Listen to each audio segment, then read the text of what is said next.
di dalal Mohamed Habib Aïdara moom mooy secrétaire général SUTELEC coordonnateur convergence syndicale des travailleurs de la Sénélec sëñ Habib am nañ mbégte lool ànd ak yow ci waxtaan wi yamook 1er mai bi di ci alxames bi kon waxtaan wi ñëpp xam nañ ci liggéeykat yeeg ñoom it seen lay jëm Aïdara bienvenue. merci Der ñu leen di remercier ci invitation bi.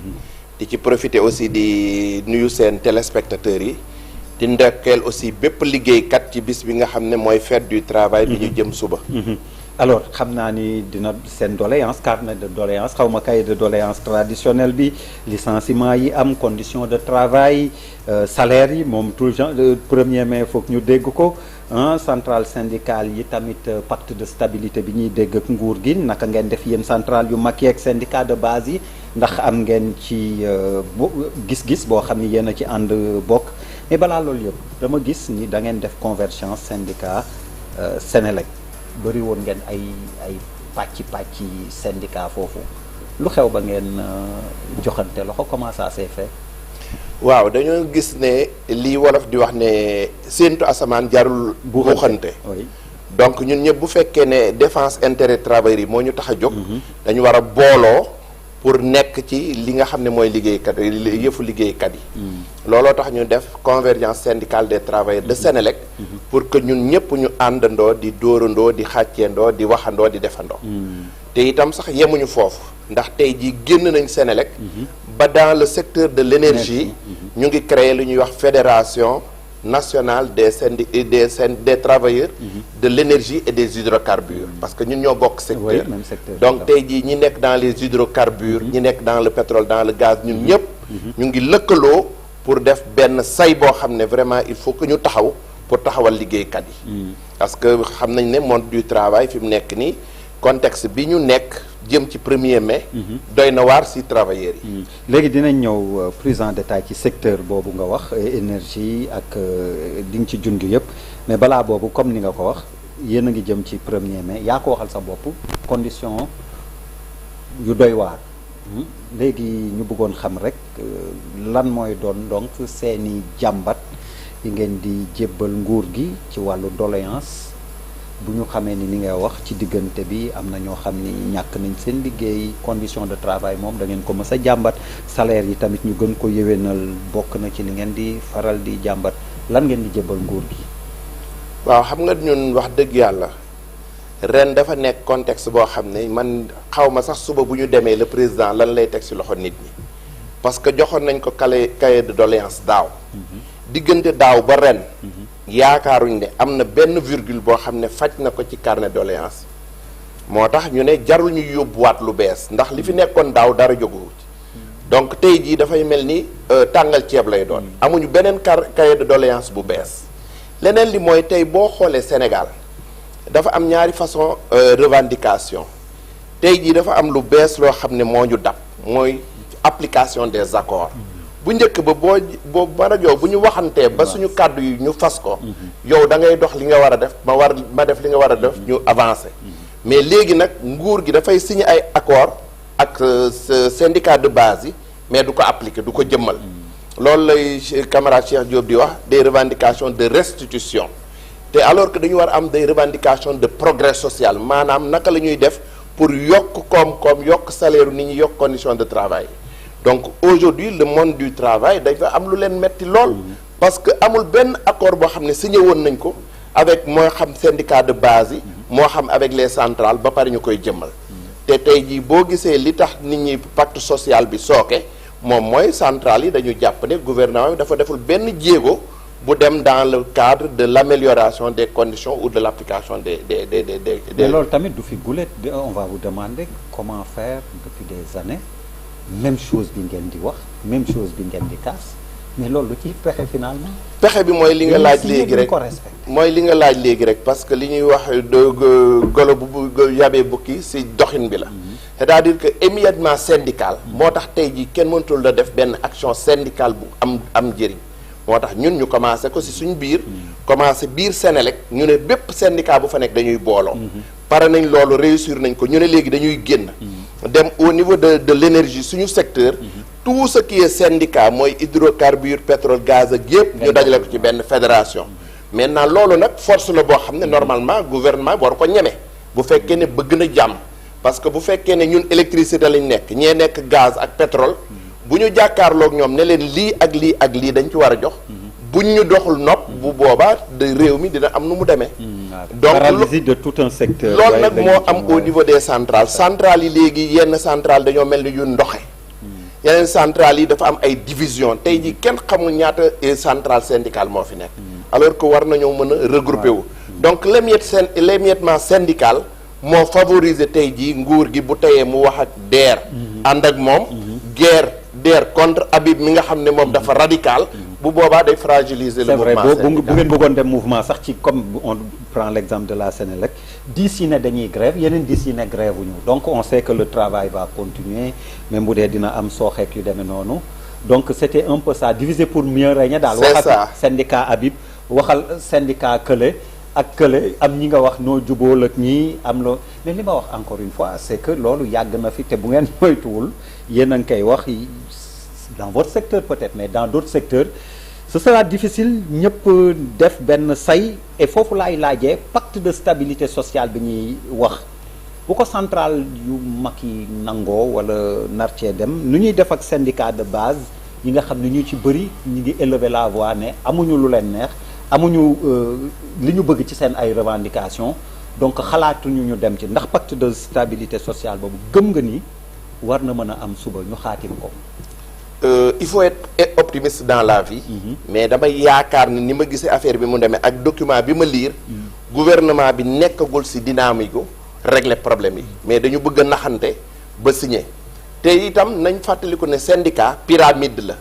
base bi dafay dëgër yaatu. sommet bi ci base bi lay tëkkandiku ñun base bi dañ ne leen yéen lii même bu dee yéen ñi nga xam ne yéen a nekk ci kaw boo leen ko signé ñun duñ ko signé man maa ngi bokk ci centrale bi ñuy wax UNSAS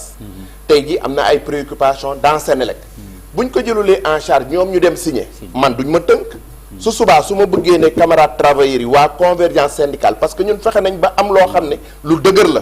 une force boo xam ne tey jii force la boo xam ne mën nañ ko taxawal bu boobaa ñoom bu ñu ko signé ñoom lay engagé bu boobaa gouvernement bi ñoom lay waxal mais ñun du ñu tënk moo tax tey jii bon man li ma gis ci kii bi yëpp. loolu c'est un problème hein. parce que préalable li ñu war a. oui c'est un grand problème. c'est un grand problème nga nekk di expliquer nii. mais pacte social bi suñ ko bëggoon a régler. dafa am un passif. parce que benn gouvernement bu ñëw nit ñi yaakaar ne yow da nga ko war a créer de l'emploi. nga ñëw di yàq ay emploi di éradiquer ay emploi loolu dafa nekk problème nga ñëw mu am ay accord nga war a xool sax même bu dee mënoo ko dans l'immédiat nga ne gars yi ñun kat nañ leen teg benn plan boo xam ne à court à moyen à long terme dinañ mën a régler lii ba nga xam ne dina am kii mais bëggoon mënoo ñëw rek ne man li mënuma def dara parce que fekk naa fi lii situation économique bi situation nangam ñi fi nekkoon def nañ lii mais man awma dara lu may def mais yéen noppi leen pendant 3 ans man may dérouler loolu kenn du ko nangu. waaw mais est-ce que tamit un an jàmpul un an rek lañ fi defagum est-ce que c'est pas raisonnable effectivement qu'il demande un délai boo xam ni dinañu mën mettre en œuvre passif boobu nga wax nga xam ne dañ ko fi fekk hérité ko l'État c'est une continuité d'accord nañ mais aussi ngeen may leen ci li ñu dëgmal des délais raisonnables yoo xam ni nga wax dinañu mën apurer passif bi dugg ak yéen ci li nga xam ni mooy lu bees xëy na yi ngeen leen jébbal tàbbil ko seen loxo ci li ngeen bëgg ak ñoom ngeen liggéeyeen ko ñoom. mais DER man bu ma xëyee sama kër. soxna si na ma doo ndékki doo añ reer ngay xaar est-ce que dinaa ko nangu. aujourd'hui ñoom war na am leen lu ñu def 1 an war nañ def quelques petits actes on ne leur demande pas de régler tout mais au moins nga gis ne am na lu bari lu fi nekk. baal ma exemple boobu nga jël weeru koor nga nekk sa kër wala da nga dox da nga joxe. non je veux dire que da joxe nga añee ceebu jën. non je veux dire que nit bu xëyee lu mu bon dina ubbeeku. waaw bu dul dara nga naan café. wala nga jël benn sandwich bu ndaw nga lekk ko. ñu ne la toogal xaar añ. dëgg la mais ñëw rek ne la non ndekki amu fii parce que dara fanaanu fi mais au moins ñu tàngalal la benn affaire bu ñu mënee jënd ñaari biscuit sax defal la ko ak suukar ak biscuit nga lekk ko daal di ne yaakaar naa ne dinaa am añ. mais nga xëy rek ñu ne la non ndekki amul. nga yaakaar añ ñu ne la non añ sax bu ko yaakaar. nga daan reer ñu ne bon boo maytul tey fonde ngay reer mais kooku il est découragé DER je pense que le gouvernement dafa war a def ay efforts. Aujourd'hui demandé wuñ leen l'impossible. Il est vrai que la situation économique xaw na doy waar. mais un vrai manager. da nga war a ñëw joxe confiance. nit ñi dañu war a xam ne yow mii da nga ñëw pour régler ay problèmes. mais bu fekkee ne yow da nga ñëw tous les jours yaa ngi pleurnicher di jooy non lii metti nangam nangam. gars yi yàq nañ lii lekk nañ xaalis. on est d'accord il faut faire la reddition des comptes. mais il faut s'asseoir le premier ministre directive bi mu joxe woon dafa ne sectoriellement les ministres nañ woo kenn ku nekk say liggéeykat. ana ban ministre moo fi woo ay liggéeykatam y a pas eu ces rencontres sectorielles pour que ñu xool au moins ñu ne plate bi kat lii la lii comp bi mën nañ ko régler mais leneen li comme ñu ngi doog a ñëw mais dans un an dinañ ko defaat mais toog toute une année mënuloo présenter benn bilan social sur le plan du monde du travail ay liggéeykat yoo xam ne ñu ngi yoroon seen liggéey di dundal seen ay njaboot di fay seen location di fayal seen ay doom mais ils ont créé même des drames sociaux au lieu de régler des problèmes ils ont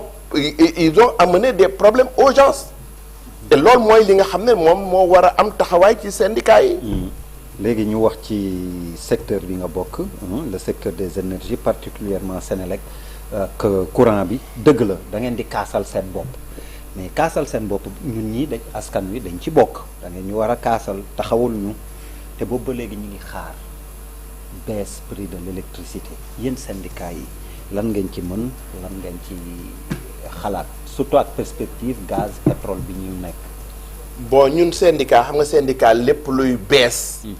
lu dul salaire rek day d'accord. salaire rek lañ mënul accepter baisse. mais baisse prix nangam yëpp d'accord nañ ci donc ñun bien qu'on soit dans le secteur de l'électricité dañuy bëgg électricité bi baisser parce que xam nañ ne dafa cher. mais naka lañ koy baisser moom mooy il faut ñu toog waxtaan. aujourd'hui gaz bi nga xam ne moom moo waroon permettre ñun ñu taal suñuy machine taal togg ci courant boo xam ne dafay yomb gaz boobu nee nañ ñu 2030 lay disponible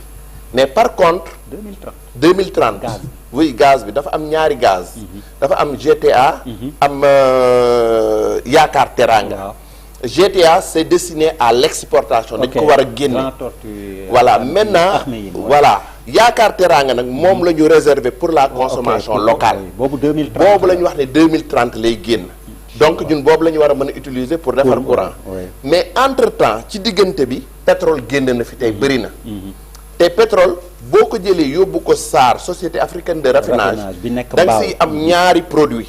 di nga si am benn produit boo xam ne dina remplacer gaz bi nga xam ne moom la ñu waroon taale suñu machine yi di nga ci am aussi carburant boo xam ne tey jii du courant rek moo cher carburant bi dafa cher di nga mën a am ñaari levier yoo xam ne di nga wàññi courant te di nga wàññi gaz di nga wàññi carburant bi te boo wàññee carburant bi les autres services yi nga xam ne da cee takk mooy transport denrées yi lépp dafay encore wàññeeku mais yooyu yëpp dafa laaj ay waxtaan mais bu fekkee ne da nga ñëw waxtaanuloo xooloo lu nekk ci secteur bi nga nekk ñun notre ministre vraiment moom dafa mel ni mine rek la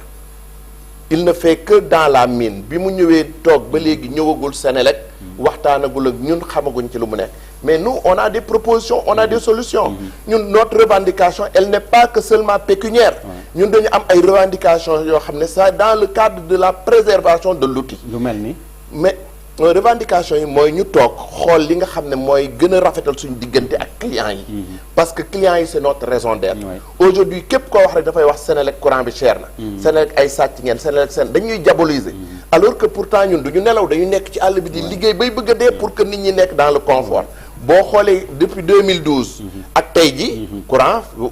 baax na léegi mais c'est parce que dafa am ay nit yoo xam ne nangu nañu def sacrifice pour di bàyyi seen kër yi di def lépp comme ni ngeen di def seen liggéey yi pour loolu mais loolu bu amee ñooñu da nga leen di wax jaajëf ñun gëj nañu taxaw di revendiquer kañ ngeen ñu gëj a dégg ñuy wax ay grève wala kii pour augmentation amul et pourtant on veut que nos conditions soient améliorées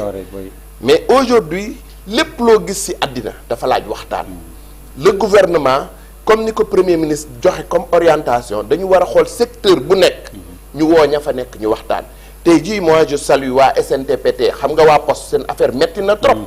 tey jii ñoom ñoo jël sur eux pour def benn symposium bu mag suba pour waxtaane seen secteur alors que loolu ça devait venir du ministre ak yeneen secteurs yi au niveau de l'éducation au niveau de la santé au niveau du port autonome de Dakar mais loolu yëpp dafa nekk loo xam ne dañ koy waxtaane et su nit ñi di waxtaan dinañ trouver ay solutions ba léegi si wàllu woowu je vais ñaanal Mademba Sock mi nga xam ni vraiment gis nañ taxawaayam ci wàllu syndicalisme moom moo jiite woon UNSAS mais bi mu demee ba léegi ñu ngi laaj kan moo ko war a wuutu fu ngeen ci toll. waaw ñu ngi si parce que congrès moom dafa laaj processus bu gudd. ndax mettre nañ en place juróomi commission. yoo xam ne benn bi mooy saytu affaire xaalis bi. benn bi mooy commission stratégique benn bi commission organisation benn bi commission révision des textes ak benn bi symposium boo xam ne dañ ko bëgg a sargal moom Mademba Sock à hauteur de ce qu'il a fait. Donc tey jii commission yooyu teg nañ leen ñu ngi liggéey pour vraiment aller vers un congrès. Mais congrès bi ñun li ñu ci soxal du kan mooy jiitu du kan mooy wuutu Mademba Sock dañu bëgg bu ñu demee ci congrès bi ñu former une équipe boo xam ne capable taxaw pour que ñun autonomie la ñu wax moom mooy suñu doctrine pour que autonomie bañ ñu xamee woon ak combativité bañ ñu xamee woon ak xeex bi ak hargne bi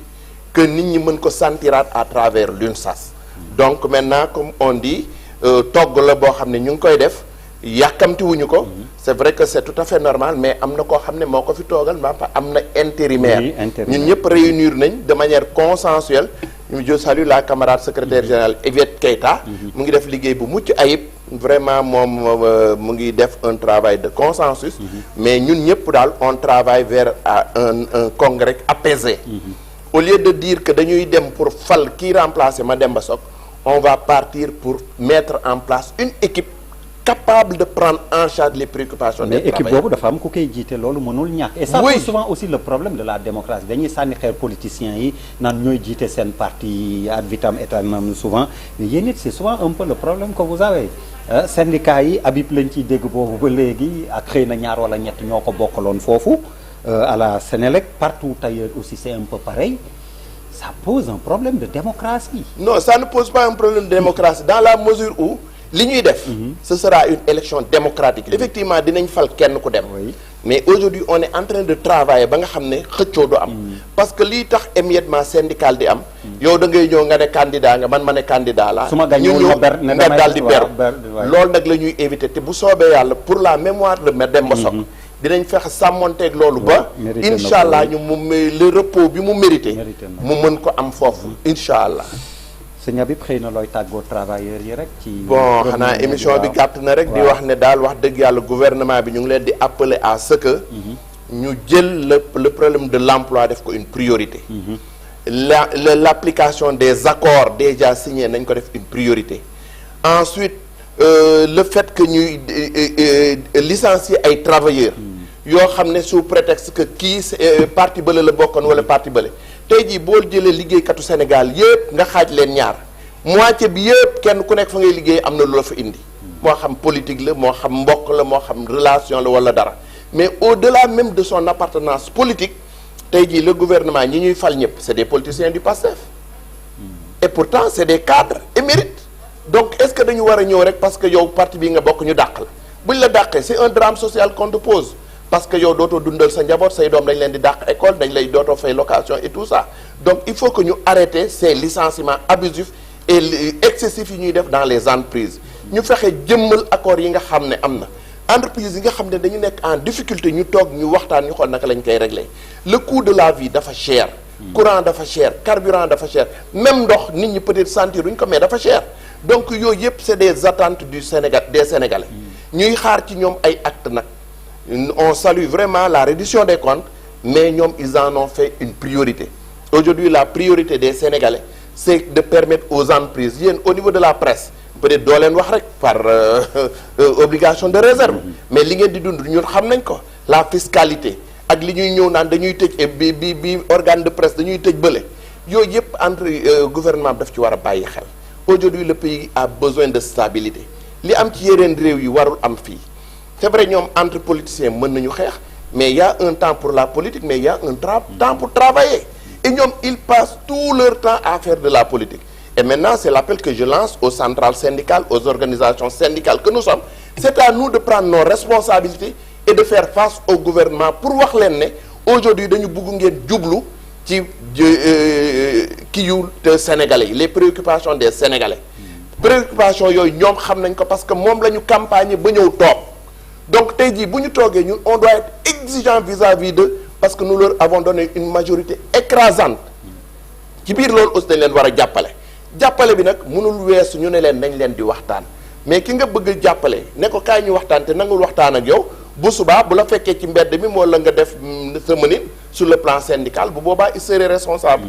donc may féliciter aussi tous les travailleurs du Sénégal di leen ndokkeel ci bis bi di leen souhaiter une très bonne fête du travail. jërëjëf ñu ngi leen di gërëm di leen sant ni ñu gërëmee sant Mouhamed Habib Aïdara ñëwoon waxal liggéeykat yi ak feetu 1er mai bi ñu dëgmal ci alxames bi léegi ñu dellu siwaat ànd ak yéen ci xibaaru marax yi ci kattanu borom bi jërë ngeen jëf.